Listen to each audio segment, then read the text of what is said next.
Welcome to Appointy Tutorials. In this video we're going to talk about the service tab in settings.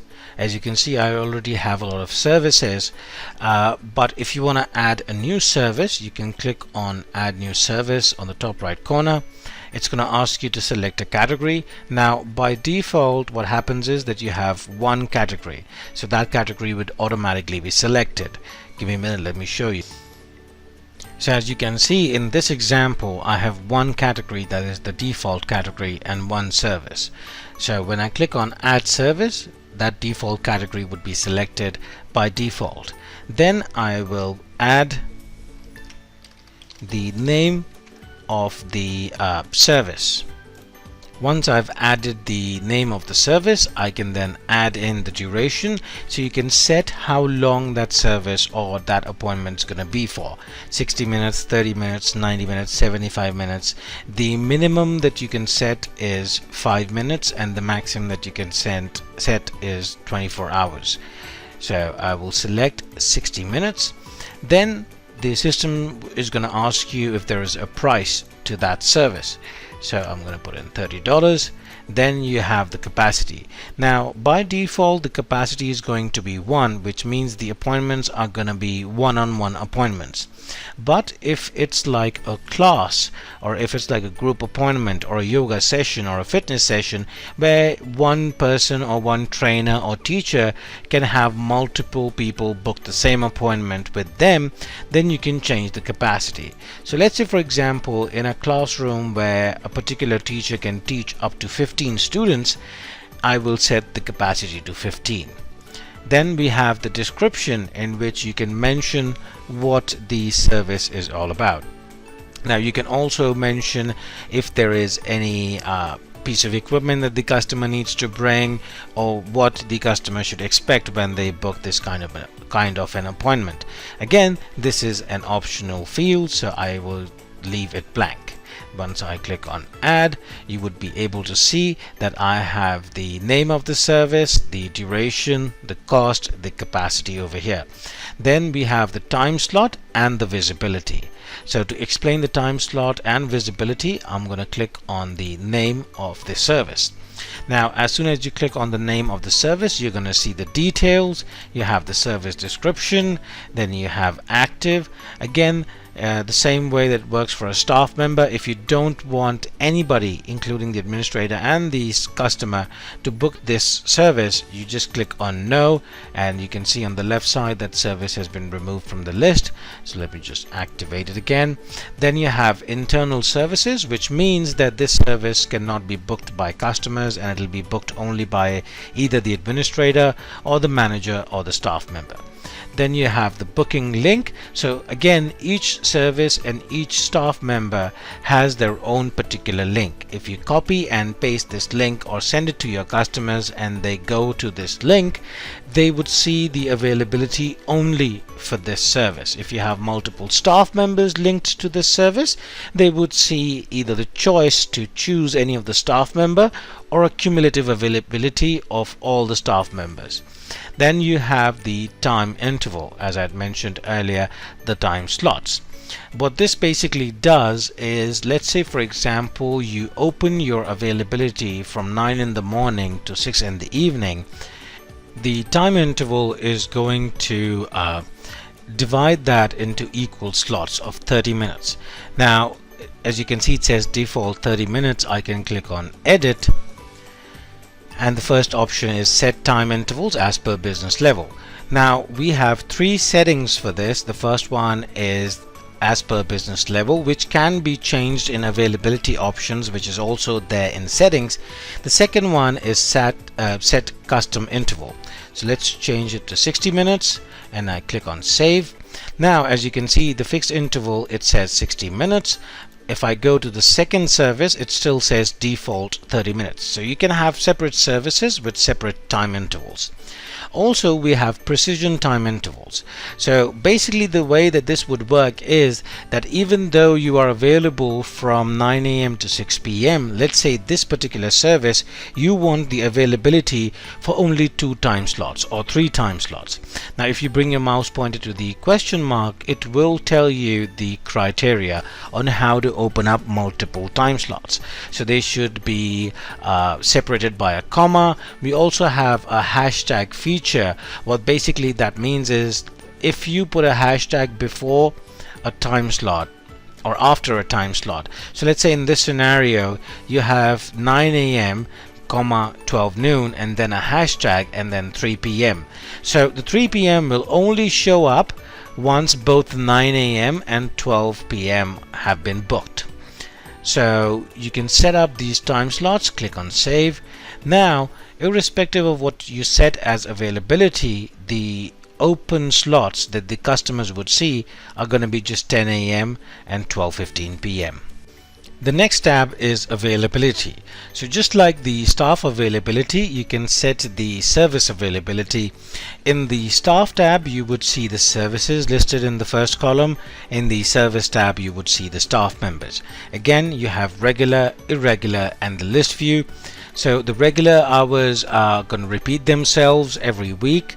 Again, you can choose a time, so you can say okay, Monday 1 p.m. to 4 p.m. Now let's say for example you want to add more slots to this. What you can do is you can click on the plus sign and you can add more slots. So let's say for example at 4 p.m. there's a coffee break and the people then come back at 5 p.m.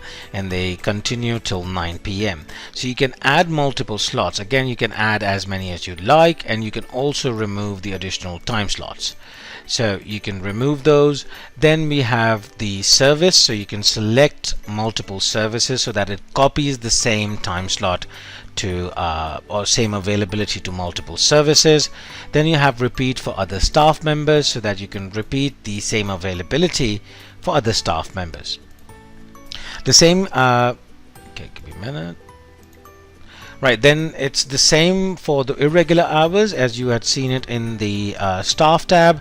You can set date specific times and it will not repeat themselves. It will be open only for those slots. Then we have the intake form. Now I'm going to cover the intake form generally, because we do have the intake form tab in customization as well. The same goes for add-ons and resources as well.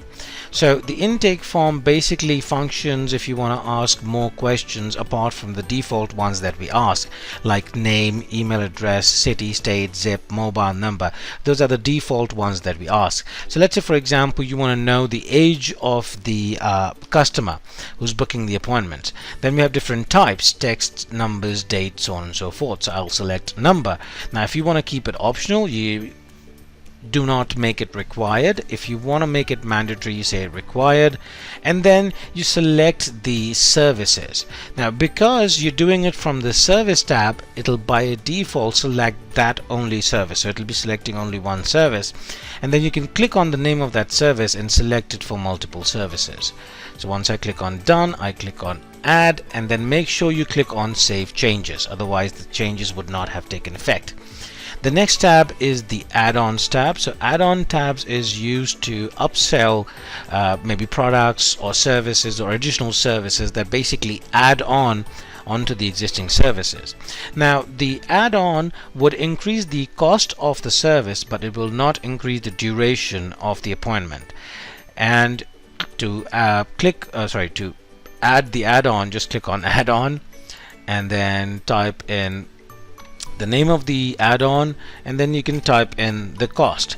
You can also add different variants, so you can say test 1, or like if you have, let's say for example you have a certain product that has different variations. So let's say for example you're selling coffees, so a small coffee is going to cost you a couple of dollars, medium coffee maybe $3 or $4, and a large coffee is going to cost you like somewhere around $7 or $8.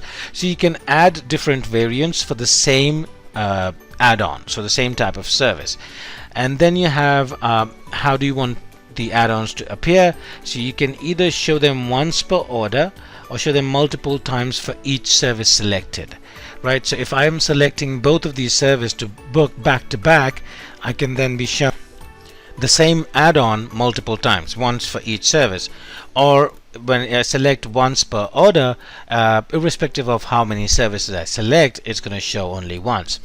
And where it says this add-on can be purchased with, it's going to show the service name. Again, because we're doing it from the service tab, it'll have that particular service automatically linked to it. You can link the other services and click on done. So you click on done, you click on add, and then you click on save changes. Now in both intake form and add-ons, make sure when you are adding or in the intake form you're editing something, give me a minute, you always click on save changes. Usually customers, what they do is just make the changes and they think that the changes have taken effect. You need to click on save changes for the changes to take effect. Then the next tab to the next of add-on is resources.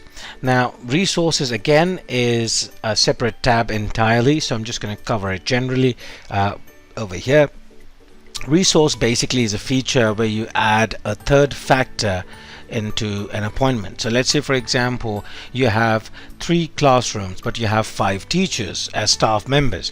Now even though you have more staff members and they have availability, but if you don't have a 4th or a 5th class and somebody books an appointment, the teacher would not have a place to teach, okay, or to go for the appointment. So the resources would then be the classrooms 1, 2 and 3.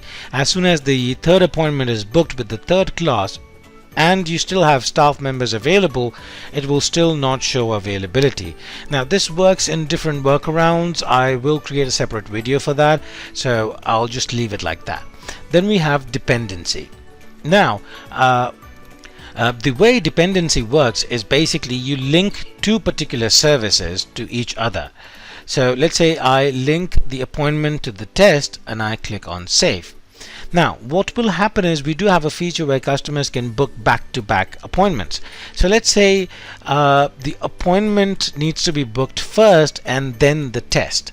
So the dependency, the way it would work is irrespective of the order in which the customer is booking, the appointment's going to be always first and the test going to be second. A very good example for this is, let's say for a salon you have a service which is haircut and a service which is hair color.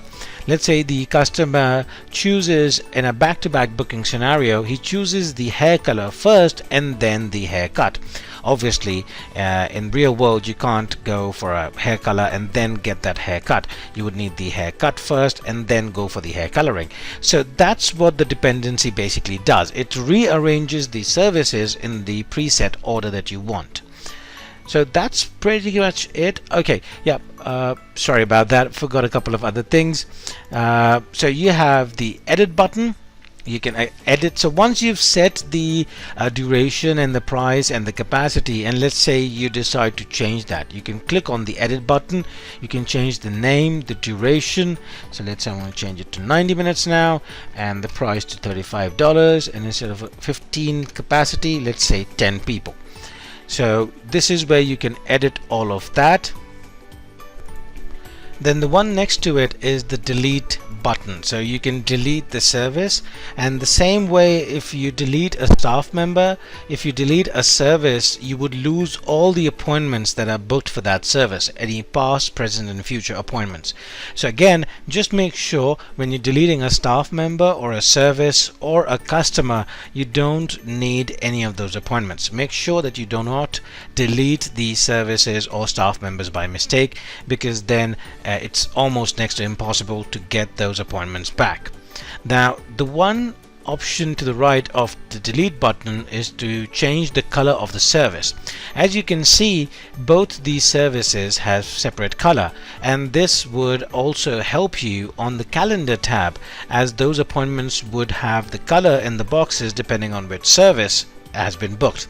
So let's say if I want to change the color of this service from red to somewhat greenish, I select that and I click on save. Now if somebody books appointment, it's going to be green in color, and if somebody books test, it's going to be blue in color. So that's pretty much it about the service tab. See you in the next video.